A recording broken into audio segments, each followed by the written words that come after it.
I'm Ryan Betson. I'm Max Cooper. And this is More the Players, the PopCulturists PlayStation Podcast Extra. And this week, we continue our discussions around HBO's The Last of Us. This is episode 8, When We Are in Need. Is that right? Yeah. Cool. Heads up, I sound like a moron. I worked 3 wrestling shows this weekend, and I have lost my voice, and it sounds like this, and I'll drink some water, and it'll come back for a second, and then it will dissipate. So it's going to be a whole roller coaster of voice in this, and I hope this lower spectrum voice does something to your nethers Max directly, but no, I doubt it would. You sound fucking ridiculous. I do. I couldn't even make it through the intro without fucking smoking. Yeah, no, it's rough. It's rough. It's rough being me. It's one of those things, like, the honest answer, I got this from working call centers for 5 years. Like, I just, because I talk every day, talk when I come home, I don't shut the fuck up, and I never drink enough water, so I just got constant laryngitis. And this is just me not eating properly, not drinking properly, and talking and yelling all weekend. That's why this is. But we're not here to talk about my weekend. We're here to talk about The Last of Us. Episode 8, the penultimate episode of this season. Now, in order to not sound like an absolute dickhole, I'm going to let you talk for a minute, Max. So, this episode is the ultimate showdown of the back end of episode 6, where Joel and Ellie are escaping the university and they run across what they think to be raiders. So this shows us their camp. We are introduced to their characters, so the leader being, I said his name before, now I've lost it, David? David? Yeah. David. We meet Mr. Troy Baker himself as, what was his character's name? I watched it like an hour ago and I've completely forgotten. Friend of David. Friend of David. Second in charge of David. David's 2 IC. Yeah, that's it, yeah. And that was cool. It's such a great cameo to have in the second last episode. You know, the voice of Joel himself. Yeah, it's a bummer that they didn't, like, get to have a moment. Smash face. Yeah, I don't want them to kiss or nothing, but, like, just some face-to-face time between Joel and Joel. So this episode, you know, covers the big spectrum of Ellie trying to help Joel, who's obviously still, you know, being stabbed in the gut. She's dealing with the repercussions. That is a pretty accurate way to put it. Yeah, he is still got a stab wound. He's 100% still stabbed in the gut. And it's just, you know, this is the portion where Ellie kind of takes control. She goes off on her own. She does the provider thing that Joel's role, the role that Joel usually plays throughout the series, and now it's Ellie's turn to care and nurture for him. And then obviously, chaos and shit goes, chaos and shoes. Thank you. Shit gets whack.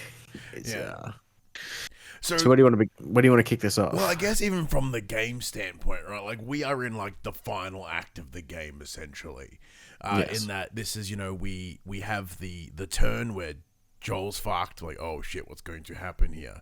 And as we discussed last week, that this is the Ellie arc of the show.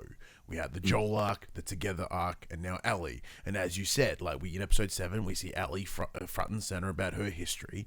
We see her now, and we see her have that moment of power and power shift, dynamic shift between her and Joel. Mm-hmm. And they said her to become the provider. And in the finale, we're going to see what is the presumed resolution of her story as they then take her to those fireflies to work on the cure. It was really cool to sort of see those moments of Ellie being that protector and just, you know, tending to Joel and doing what she needs to do, and like knowing that the character of David was right around the corner and what that was going to be. I was worried how they're going to condense this into one episode.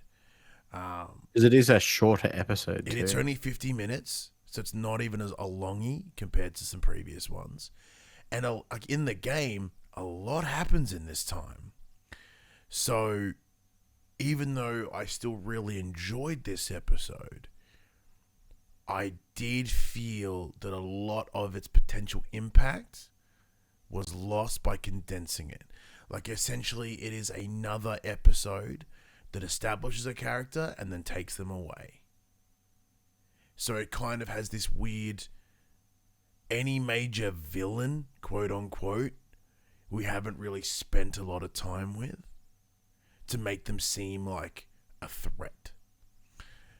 Like when you're playing the game, as you're with them for a longer window of time, they feel more like a threat. Now, granted, it does still continue the overall narrative that the true horror and post-apocalyptic world is people. And as I once said, that's not a revolutionary statement or sentiment. And how they handle it here is, because one of the things I was watching with my partner Phoebe, and she mentions, it's kind of hitting a lot of those traditional tropes, right, of post-apocalyptic. You find the group of crazies that are either super religious, or you find, the group that are eating each other, and they just cram them together.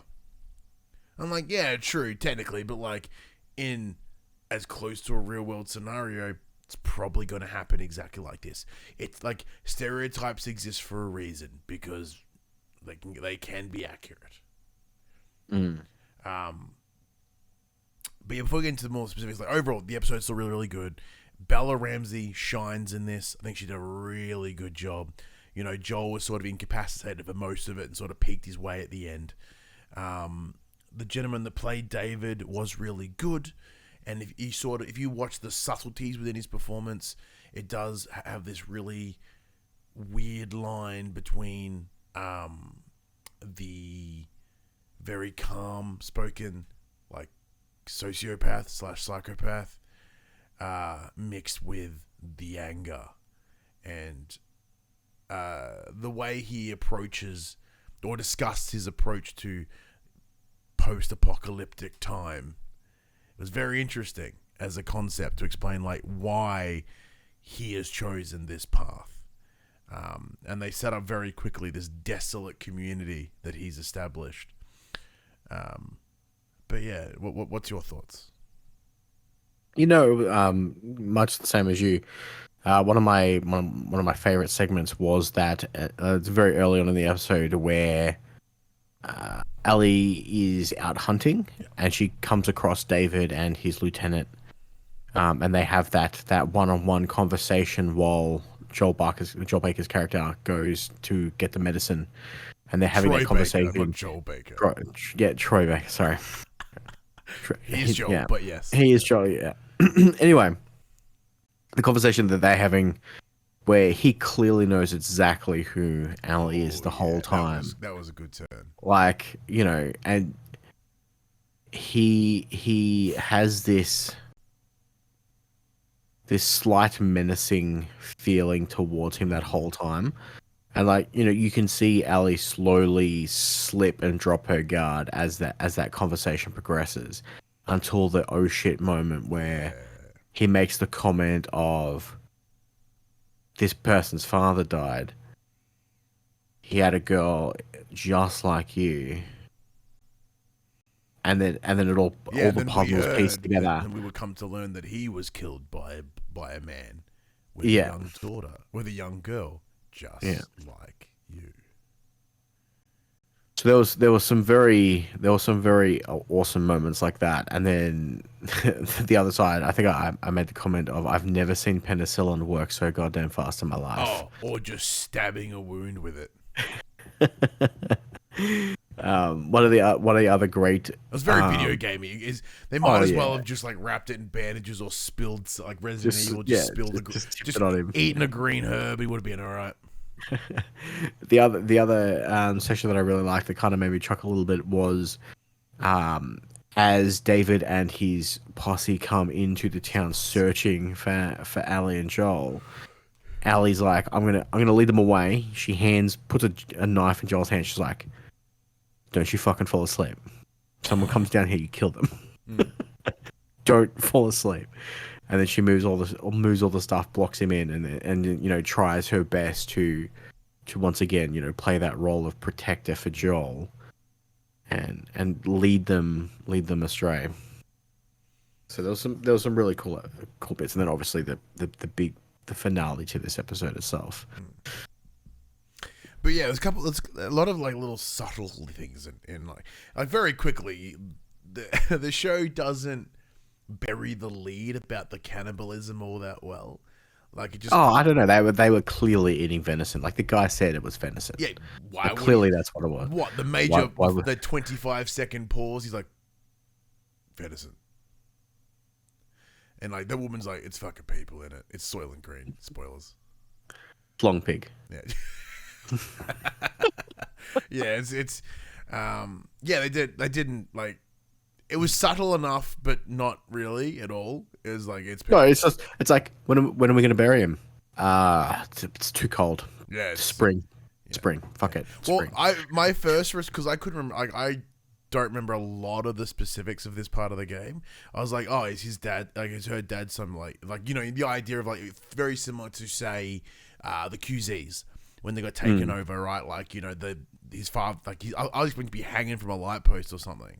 Like, we'll take him down later. Like, he fucked up. We'll bury him later. But no, and then I was like, oh, that's right, they eat people. I totally forgot. Yeah, so they'll be like, yeah, we're just going to have to, you walk down Main Street, Dad's hanging on a post, and we probably shouldn't have stole that venison that wasn't venison. Well, that sucks for him, I suppose. But, yeah, no, it's, and then obviously the final showdown as well. Like it's very, very similar to the game in terms of the bar sort of restaurant setup, and as it was set on fire, and and you're scuffling around. Now, thankfully, they didn't make that sequence as tedious as the game does. So you're trying to hide and like fucking sneak and stab him, and yeah, I appreciate them sort of handling that a bit quicker, but like. Although there was the throughput, like he is this creepy ass dude who just likes the idea, like the lay down of him being a sexual predator wasn't really touched upon. Like it was in the cell exchange, it was highlighted. Yeah, then Ellie breaks his hand. But, like, I felt like that escalated really fucking quick. Like, because like, just, I guess for me, it's kind of this, like, that weird disconnection between, hey, someone's a fucking violent psychopath, and of course they're a sexual predator as well. You know what I mean? Like, it didn't, to me, watching it, I'm not saying give the dude sympathy, because fuck him. But I mean, like, it just felt like that, hey, just to make it, just kind of like straight to it as well. Does that make sense? Like there was like they definitely delivered a sense of unease from everyone around him. That like, but I took that as a fear of violence rather than a fear of like. Does that make sense? Because like knowing the character, like we knew that this scene was going to happen, and from an outsider, from looking at it from the story, it's probably I don't know. Overly critical, I guess. I don't think it came entirely out of left field. Like obviously there was that scene earlier on when when the girl brings up about her father and he smacks the crap out of her. What's the expression as you say? Chris rocks her. Yeah, put Will Smith to shame. Yeah. And then there's that awkward exchange of him helping her up and being like, "You will always have a father." I think to a degree that.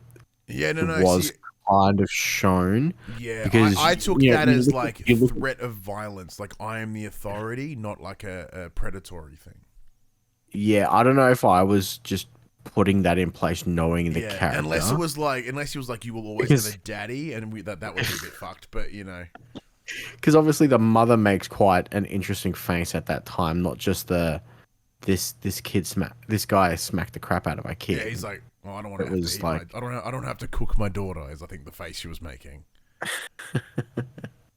So yeah, and then even the line he delivers, like, "Oh, I thought you would have worked this out by now. It's hotter when they it's hotter when they struggle."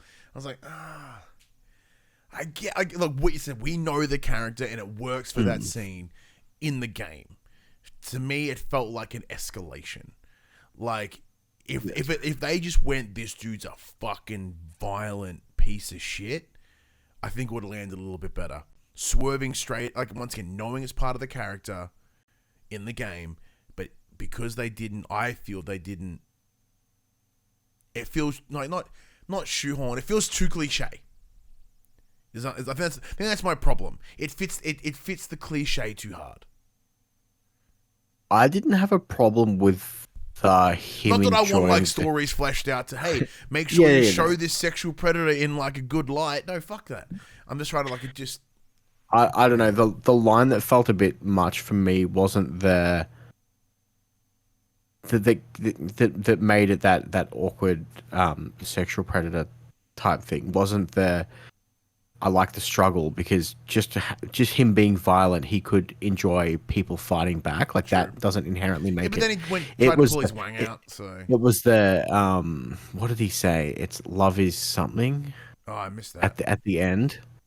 And that was a bit like on the nose. Yeah, look, they alluded it in the idea of like, look at the world that we could create, like what you and I could do, you as an equal, and like I get that too, but like I don't know, to me that read like someone just trying to mass manipulate someone, but poorly, because Ellie's way smarter than that. Although I did enjoy Joel, like, because we got to see violent Joel again. Like this, that, like the dude in the chair, other guys in the back. He's just like torturing this dude. Point out where on the map. Yeah, cool. And then just guts him anyway. The guy's like, what are you doing? What's going? Why would you do this? He's like, I believed him, but fuck you. That was good. Yeah. So yeah, it was overall. It was a fantastic episode. It could have been fleshed out a bit more, but I still don't think it felt overly rushed for what it was trying to get through. I reckon it would have benefited from like another 15 minutes. Well, see, I think we, as people who have played the game and already seen this story, can argue that. But I think from a fresh perspective, it still gets the point across. Oh, most certainly. Like the point still. And that's the issue that we're facing, is we're coming from it from this angle. Knowing how the story played out the first time, obviously it's like, well, they could have used more here, could have used this there. But I think from an outsider who hasn't experienced this, I think it still does what it set out to do. Look, knowing that when it comes to these shows, right, or like the new way of making TV, you're not stuck to a time. They didn't have to get it in under an hour. And we've seen that they go over an hour. Well, I guarantee that the first shot of this wasn't 50 minutes long. Yeah. I guarantee like a lot of stuff got cut out. I reckon this could have, if they made this an hour 10, another 15 minutes to it, 20 minutes to it, like just to build up the villain more. Because like, yeah, he's a threat. We know him to be a threat. Like, as in, because it's like, hey, it's alluded to, he's a threat. But like outside of falling into the cliche of like sociopathic preacher man, I felt it could have been a little bit longer. Now, on a complete side note, as I said, Bella Ramsey nails it. She keeps her shit the whole way through. I think she showed the right, like just the perfect amount of weakness, but also the amount of strength and defiance that we know her to have, or the character of her version of Ellie to have. Sort of that fucking piss and vinegar that comes with it being like, even though when her death is right there, she's still like, fuck you. And and I did like the little, like, hey, I bit you, you're infected, check mom. I like that. That was everything happens for a reason. Boom. Right in your fucking face. And then she fucking stabs. Old Troy Baker gets cleaved in the neck meat. Good way to go out, by the way, Troy. Well done. Yeah. Tomorrow night's dinner. Yeah. Well, and what are they going to do now? Other dude's fucked up. He is fucked up. Like, yeah, old David, he's not doing well. No, not doing well at all. But yeah, and Pedro Pascal looked fucked. He looked like a man that has been lying on a gross basement floor for a couple of weeks, like about a week. Yeah, I think because I said I've never seen penicillin work so fast. I think the one thing they failed to demonstrate in this episode, well, not failed, they didn't show well, was the passage of time. Yeah, because it feels like, hey, one day she was there, they spotted her, and then later that afternoon they just showed up. That was the next day. He said he did specify in the morning we will go. You know what I mean? Like they said like they were 4 miles away, so there is time to get there. Yeah. So like maybe the next afternoon, but like you know what I mean? Like it would have worked if they kept it, tried to expand. It was a 4 mile round trip, so it was only 2 miles away. True. I don't know how long a mile is. How long is 2 miles? Fuck all. All right, cool. I don't know. I don't. Imperial. Yeah, I have no idea. But even then, right, But we also don't know. Yeah, so that penicillin turned around real quick. Yeah, that is very true. And like his wound looked instantly less fucked up almost instantly. I mean, that is what happens when you inject it directly into the wound site. Yeah. That would fucking hurt. That would hurt so bad. So power to Joel for not just losing his guts. Yeah, he didn't do well. Oh yeah, he didn't do well at all. But what's exciting is what we know what's come next. It's finale time. It's gonna be cool. They've still got so much to get through. So much to get through. Now, we know, once again, having access to the early screeners, friends of ours have also had access to the screeners, and we were shown some of the pre-res footage of some of this. It was very funny. To put it lightly. Yeah, so let's hope that the VFX is done. I'm sure it will.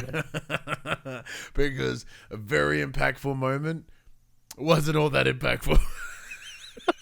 It was impactful, but it did not give the right... it didn't elicit the right emotion that they were wanting. It was much more of a humorous rather than a beautiful moment.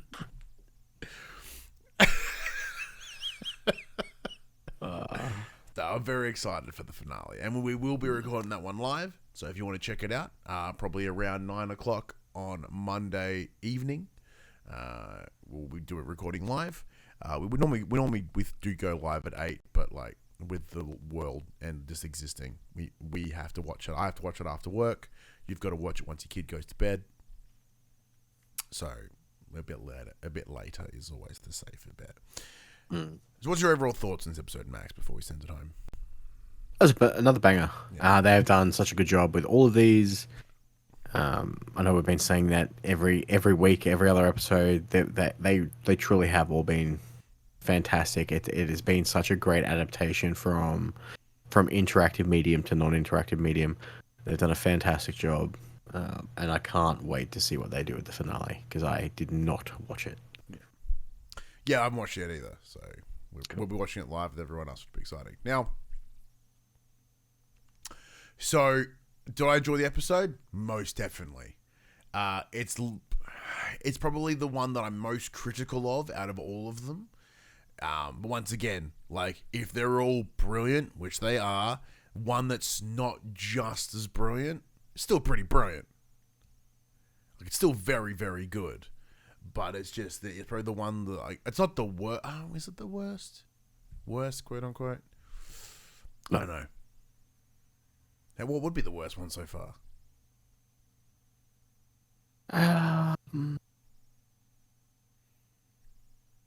It's my least enjoyed one. Probably. Yeah, least enjoyed. I probably should say least enjoyed. Yeah, I don't know, actually. Because right now, number 1 is still in episode 3, followed by episode 1, followed by episode 6. Yeah, I don't know. Maybe it is. 2 was alright. Maybe it's better than 2. Once again, this isn't an MCU scenario where it's like, there is no Thor the Dark World. There is no Eternals. There is no Thor Love and Thunder. All right. There is this is all the best. There is no Ant-Man Quantumania. There is no Ant-Man Quantumania. There is no Doctor Strange multi. Okay, there's a lot of bad MCU movies as of late. There was a window of time when they were all really good, and the only shit ones were the Incredible Hulk and Thor, the Dark World. All right. It's the lesser of the best. But no, the episode is really good. As I mentioned, it's solidifying that that arc structure that I nailed. Which once again, I only say that because no one I've listened to some reviews, no one's addressed it. Like this guy, why is no one else understanding that it's 3 sets of 3, that there's an arc on each one? If I made it up, there's no one else seeing it but me. That makes me sound like I'm being all like, is the world dumb and I'm not? I'm dumb too. Look at this pretentious fuck. I know, what a prick. What an absolute prick. But anyways, as I said, if you want to join us as we chat about the last episode of this season, be sure to check us out on Twitch, twitch.tv/thepopculturists, 9 p.m. Australian Eastern. Are we still in daylight savings time? I think we are still in Australian Eastern daylight savings time on Monday the 13th. Yes, the same day the episode airs. Correct. But also, if you want to see what else we have to say, we do have a weekly PlayStation podcast called For the Players. The PopC PlayStation Podcast comes every Monday morning at 8 a.m. on your podcast services, 9 a.m. on the YouTube, which I presume you are listening to or watching this on that. So just hang around, I guess. Socials and that sort of nonsense as well. That's all down in the description. But as we head into the final episode, where hopefully my voice is recovered by then. It's a week out. I should be fine. But I don't shut the fuck up, so who knows how this will go. But until next week, for the last episode of The Last of Us, I'm Ryan Betson. I'm Max Cooper. And, fuck, I was going to make a pun about the name of the episode, but I forgot it. Just take the easy way out. Is that a reference? Just use the cliche line that they used all throughout the episode. What was that? Everything happens for a reason. Everything does happen for a reason. Even me forgetting happened for a reason, so that we could then reference that everything has a reason and cut.